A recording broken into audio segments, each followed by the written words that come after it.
We'll start with your recent past. So in your recent past, we have the Six of Cups. Now the Six of Cups is often a card about nostalgia. Looking back on how things used to be. It can be, but not always, connected with children or childhood. It's important not to spend too much time and effort thinking about the good old days. We all have happy memories to reflect on from time to time, but if we start thinking that the best of all the years have gone by, then that can become a self-fulfilling prophecy.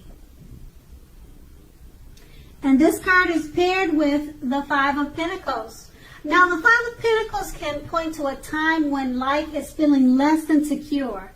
The important thing to remember is that there is always help available when we need it, from forces both seen and unforeseen. You may feel alone at this time, but you have the capacity to change that. So reach out. You feel being left out in the cold as though everyone else in the world has everything and you are the only one that is suffering. Realize that this is not the case. Do the best you can with what you have, but remember that the wise thing to do if one needs help is to go out and ask for it. The help you need will come. Now that was your past, and it's basically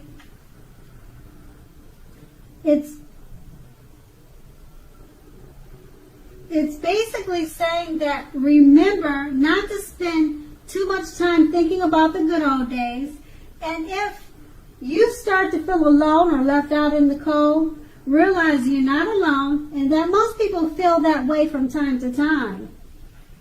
Okay, so let's move on to the present. Now, in the present, we start with the Page of Pentacles. Okay, the Page of Pentacles can be a card about boredom in some ways. You might be tempted to say or do things to shake things up and people up for a little bit of excitement. Now, what you need to do is rethink that impulse. Find a better use of your energy. Excitement can be created. In general, the Page of Pentacles, it's an excellent energy to support you when you have somewhat tedious work to get accomplished. The page can give you focus, backbone, and the will to stick to a task that's not necessarily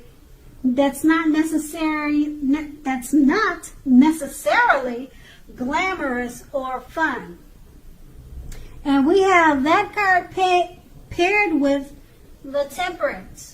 Now the Temperance, although in general all of your relationships are likely to be going quite well now, you may need to look at your deeper personal issues and see if or how these things are standing in your way.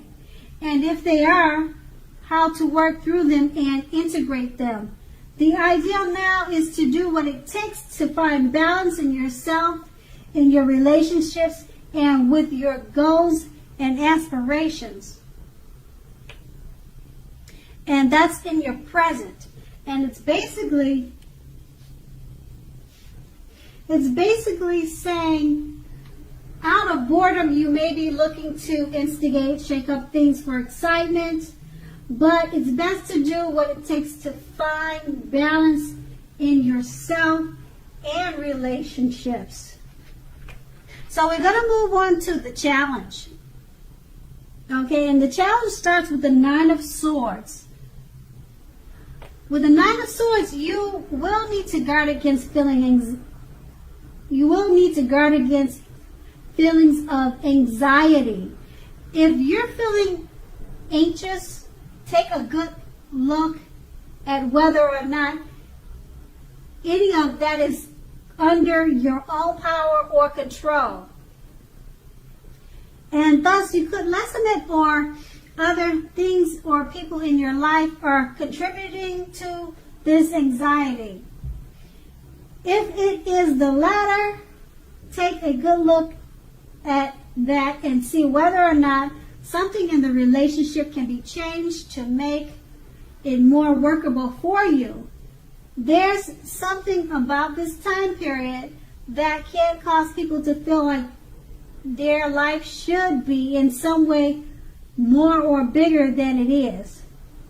Try to take comfort and joy in the ordinary things. That's where the beauty is. Now this card is paired with the Ten of Wands. Now the Ten of Wands appearing, you may feel as though you are carrying a very heavy burden. You may want to look hard at this and see if there are any ways that you might lighten your load, either literally or figuratively. If you look carefully, you may find that part of the burden you are carrying emotionally actually belongs to someone else and not you. It will be important for you to pace yourself now, so don't try to do too much. So with these two cards paired together, what you need to do is ground yourself against feelings of anxiety, because you may be feeling as if you are carrying a heavy load. So pace yourself and try not to do too much. And that's going to be your challenge. Now we're going to move on to the outcome. Now the outcome starts with the Emperor. Now the appearance of the Emperor shows us that domination over mind, over the heart, is sometimes necessary, even though it is not wanted. In fact, he should be welcomed, and that is what you must think about when he appears. When hard choices must be made, it's important to maintain your concentration and focus. The Emperor signals this, but he also signals that now is the time you should find it easier to make hard choices. Enjoy the assertiveness and confidence that this self-control and focus brings. Forge ahead and do what you know is best. If you can master yourself, then you should have little problem mastering most of the other obstacles that life throws at you. Now, this card is paired with the Nine of Pentacles. Now, the Nine of Pentacles is one of the very most uplifting and encouraging cards, okay? This card means that your financial worries are over for a while, and that things in general will be going better than you possibly thought. Enjoy this good energy and share your wealth and happiness with others. So with these two cards paired together, it's basically saying that since now is the time, you'll find it easier to make hard choices and decisions. Clarify with the Nine of Pentacles, it indicates if you had financial worries, they will be ending soon, and things will be going better, much better than you ever thought. And that was your outcome. Okay, Cancer. Thank you so much for watching, and I hope it's a great month for you.